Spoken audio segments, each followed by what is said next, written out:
Good morning. Well, the big day is tomorrow. Are you ready? Not for the game, but for the food. I'm Chef Michelle Bernstein. I've got a bunch of football food good enough for you to spike in your TV room. So join me today here on SoFlo Taste.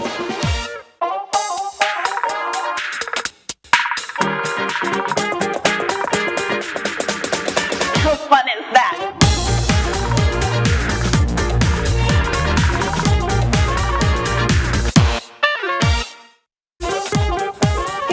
I'm Chef Michelle Bernstein and welcome to the Goya Kitchen here at JA World in Coconut Creek. Are you ready for some football? When I say some football, there's actually only one game left. Well, are you still ready for it? And as chefs and home cooks, it's our last chance to impress our home team. So today I thought it would be fun to give you some really good recipes for the big game or any game. So let's get cooking. Let's start on our chicken chili Frito pie. Yes, I said Frito pie. I'm just gonna add a little bit of oil to my skillet. I'm just gonna slowly start cooking a bunch of chopped up onions and red peppers for my chili. So this is chicken chili, but it's not white chicken chili, which is pulled chicken. It's a little different. And we are serving it in, if it works, in a bag of Fritos, which I've always wanted to do. A little bit of minced garlic goes in there too, and we're just gonna cook that until it gets nice and soft, and then we will add our ground chicken. Now you can choose, if you go to Delaware Chicken Farm and Seafood Market, what ground chicken you want to use. You can use breast meat, thigh meat, or you can ask them to mix it up. And I want to remind you that even though Delaware Chicken Farm and Seafood Market puts chicken first in their name, its last name is still seafood, and they have amazing seafood. So call them at 954-983-6831, or just go to delawarechicken.com, place an order to be picked up, and you can pick it up at 4191 North State Road 7. I actually like to just go in and talk to them, ask for pretty much, you know what, anybody there. I mean, I talk to Jose when I talk seafood. But anyway, tell them Michelle sent you and send them my love. All right. Now that the onions, peppers, and garlic will softly cook over there for the chicken chili Frito pie. But the first thing I wanted to teach you how to make are just really awesome meatballs, which you can either make into little sliders, which we'll be doing today. I always have meatballs in my house, whether they're in the freezer or they're in the fridge after I just cook them. There's always meatballs around, which I make with either meat, or I make with chicken, or I make with turkey. All right, so this big bowl is filled with ground beef. I always love to use an 80-20 on my meatballs. And then, of course, some delicious Italian chorizo. This is spicy Italian chorizo that I actually got at Delaware Chicken Farm and Seafood Market. They have this stuff too. So I'm going to start there, and I'm just going to mix that up a little bit. I have some white bread. Of course, the crusts are cut off, and that will be my panade. So I'm going to pour a little bit of milk into my bread to soften it. I highly recommend you cutting it into little cubes to soak up the milk, because if you leave the bread whole, you'll notice that it'll still stay a little too stiff and it won't soften up the way it really needs to really mix into your beef. So into this mix of the beef and the sausage, I'm going to add a few things. I've already cooked and allowed to cool to room temperature some garlic and onions.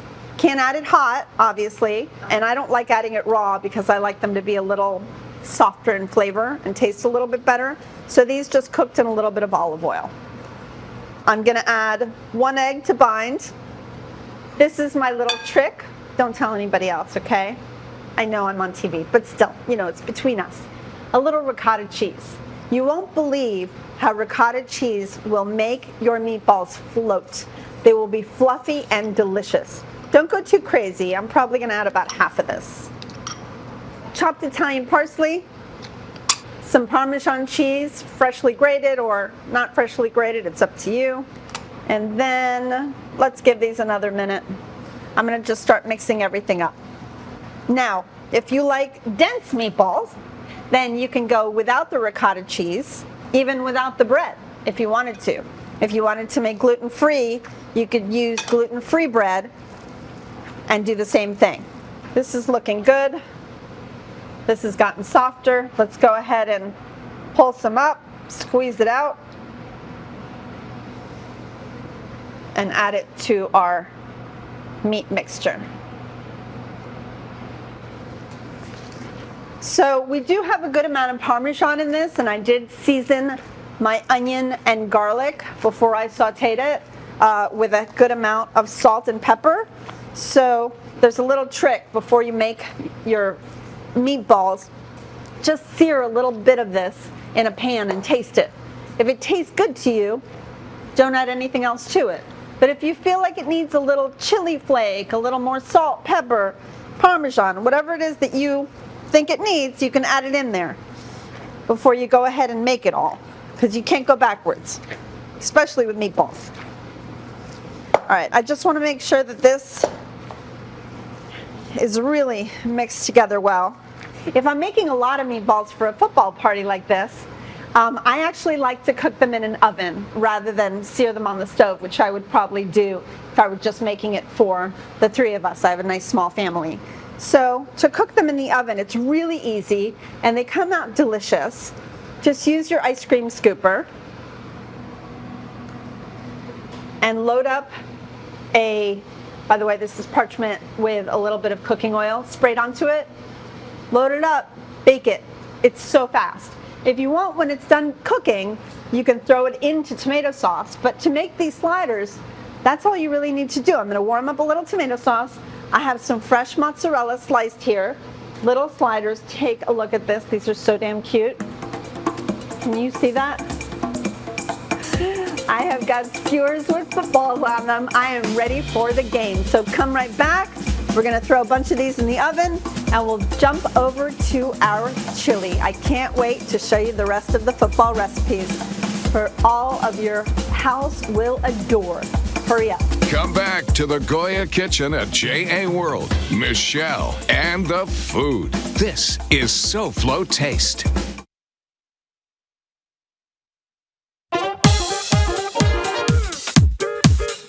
SoFlo Home Project is next. Now, back to the food. Welcome back to SoFlo Taste. I'm Chef Michelle Bernstein with Big Taste for the big game. You may know that I'm not allowed to say the real name of the big game because it's a registered NFL trademark. So we would have to pay the NFL for us to use it. Hey guys, can we pay the NFL to use the name? No. So welcome back to my big tastes for the big game. All right, so we are making Frito pie with chili, chicken chili. I'm going to teach you a little trick. So my onions, garlic, and peppers are cooked. They're really nice and soft. This is ground chicken. I like using white and dark meat of chicken. So, you know, there's a lot of different flavors that you can add to chili, especially depending on if it's beef, chicken, or turkey. I love this spice company and I use a lot of things from it. And Amanda, my beautiful assistant that's always around, she loves chili. And so I gave her this seasoning. It's called chili con carne. What's in it though is the typical ingredients I would always use in my mix, but they're all together here. So I'm gonna actually, while the chicken is cooking, I'm gonna go ahead and spice it up. That's how I always love if I'm making picadillo. Any type of ground beef, turkey, or chicken, I always like to use the spices at the beginning process of the cooking of the meat. Now, chicken does not have a lot of fat, right? So don't think that you're going to get all this fat that is rendered off the meat that you're going to have to strain. It's actually quite lean. So you have to kind of baby it a little bit, and you don't want to walk away too much because it is a little bit more dry and you don't want it to burn. So this is actually almost fully cooked. So let's go ahead and use our whisk. This actually works really well. And just break up all the little pieces of the chicken so that it has a nice fine broken up piece of meat. That actually works great. All right, now we're ready for the rest of the ingredients. Let's go ahead and first add some tomato paste, which we're just going to cook out a little bit. I'm going to go ahead and add some chopped tomato in its own juice from a can. Your favorite lager, or you can even use dark beer. It's really up to you. Whatever beer you might have at home, go ahead and use. Let that cook out a little bit. Once the alcohol cooks out of your beer, go ahead and add a little bit of chicken stock. And then finally, I love to do this. This is something I learned years ago to thicken your chili a little bit, which we're going to need for the Frito bags. So a little bit of either masa or cornmeal. Go ahead and add a little bit of chicken broth or water to it. Mix it up to thicken. Actually, I'll use this little baby whisk. Mix that up. When it's homogeneous, go ahead and pour that into your chili, and you'll see it thicken right up. It's going to work rather quickly. And then when that's done, you're going to add your favorite bean if you like beans in your chili. I love red beans in my chili, but I don't like more bean than beef. I like more beef than bean, so I don't add too much. So once that's all in there, you're going to let that cook for another 20-30 minutes. And this is what you'll have. Look how beautiful this is. Gorgeous chili, nice and thickened with the addition of the masa in there. It's thickened up beautifully. And let me show you how this works. You're going to take bags of Fritos and go ahead and cut them open. The kids love this part, by the way.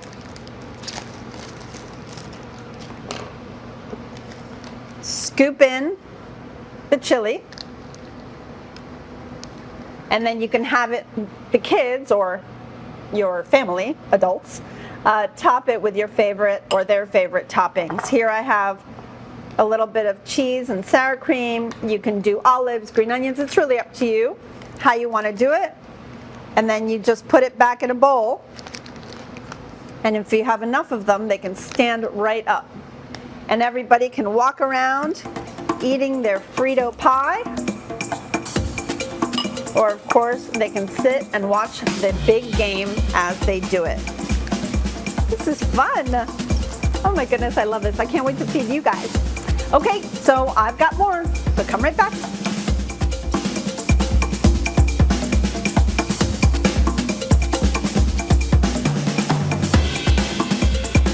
SoFlo Taste will return right after this.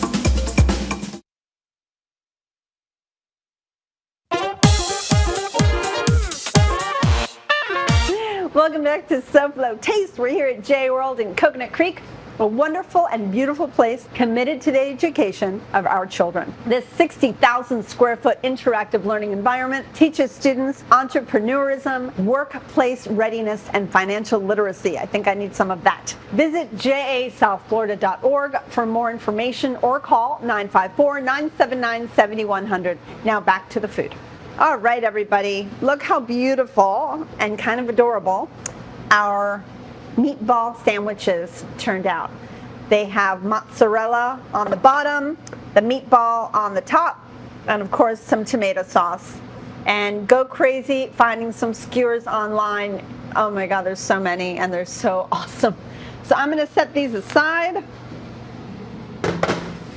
I'm gonna put my Frito pie next to it so that we can begin our next dish. This is a pretty cool dish. I'm excited. This is called shrimp toast. It is a Chinese dish. Let's just jump in and then I'll show you how cool it is in a second. All right, so in a food processor, we're gonna take some scallions, some ginger, and a little bit of garlic. Let's go ahead and run the food processor until you get a nice paste.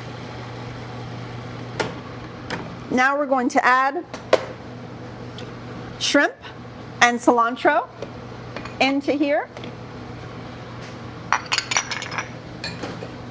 and run that again.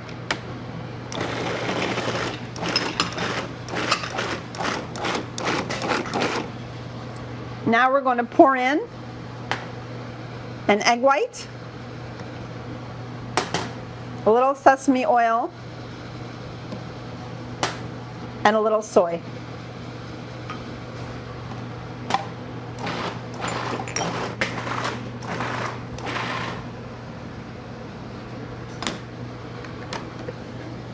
Great. So you want it to look like a paste.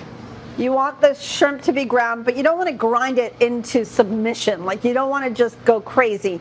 You want to pulse it until it really looks like a paste, like this does. All right, so next, you're going to take good old white bread, okay?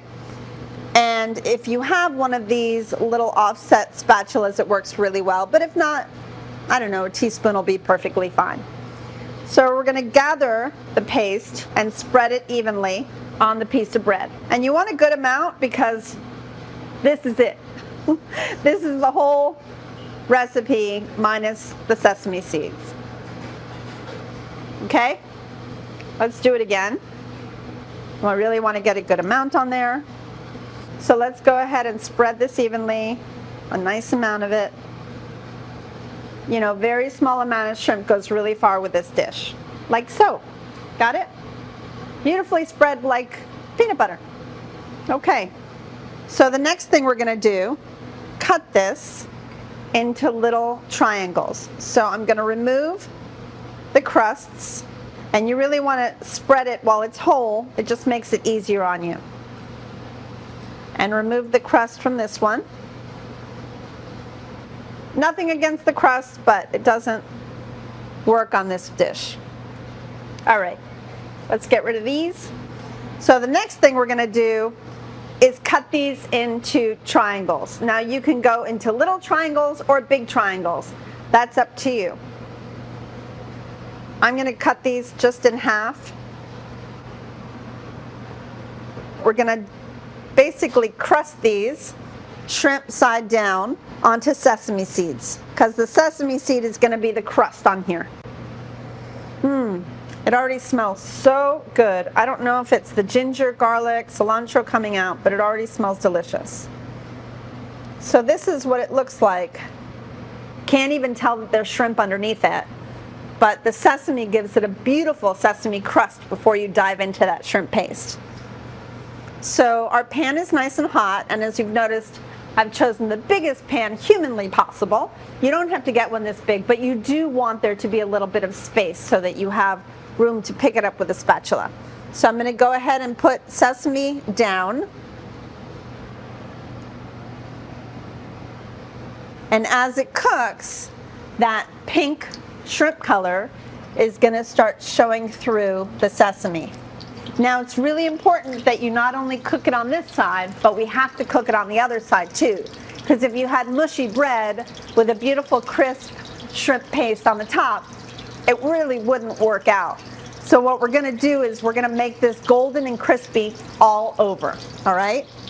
Now I love using this kind of spatula because it has these long openings. This is called a fish spatula. Use any kind of a spatula you're comfy with, but it's great if you can get something with holes or these nice long openings so that the grease comes through it, it doesn't come with you. And then of course you always want a landing pad for anything you're frying in a pan to place it as soon as it's ready. Shrimp side is cooked, it's beautifully orange. The sesame is crisp and golden. Now it's time to cook the other side. You won't believe how delicious this is. This is so much fun. And it's new for a lot of people. A lot of people have never seen this before, but once you learn how to make it at home, your kids are going to want it all the time. All right, the first one's ready. Let me show you how beautiful this comes out. So see how the bottom is beautifully golden, as is the top. I'm gonna work on these, throw a few more in the pan, and when you come back, hopefully they'll be ready to eat.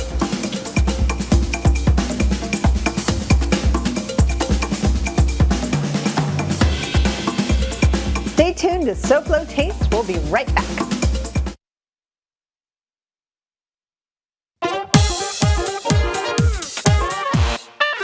Welcome back to SoFlo Taste. I am finishing up on these beautiful shrimp toasts. This is my final dish for the big day, the big game day that is. So I just wanted to show both sides of this. You see there's caramelization and crispiness on both just the bread side and the shrimp side. So go ahead and add a little salt, whether you like big crunchy salt like I do. This is some Alden sea salt or regular kosher salt. Either way works beautifully. And I think these would be very, very, very popular on any day really, but definitely game day. They are just so easy to eat. You can have them ready to go and just heat them up. And there you have it. Delicious. Well, thank you so much for joining me today. So now, are you ready for some football? I think you are. And by the way, these recipes are just as good for hockey, basketball, pickleball, so give them a try. Now let's check in with my pal, Elena Capra. Hey, Elena, what's up next on SoFlo Home Project? Hi, Michelle. Good morning. So, love is in the air today here at Coral Castle Museum. Coming up on SoFlo Home Project, we tour this 1920s monument, which is a tribute to lost love. So taste buds, be smart, be safe, and be vaccinated. And I'll see you here next week. Goodbye and good taste.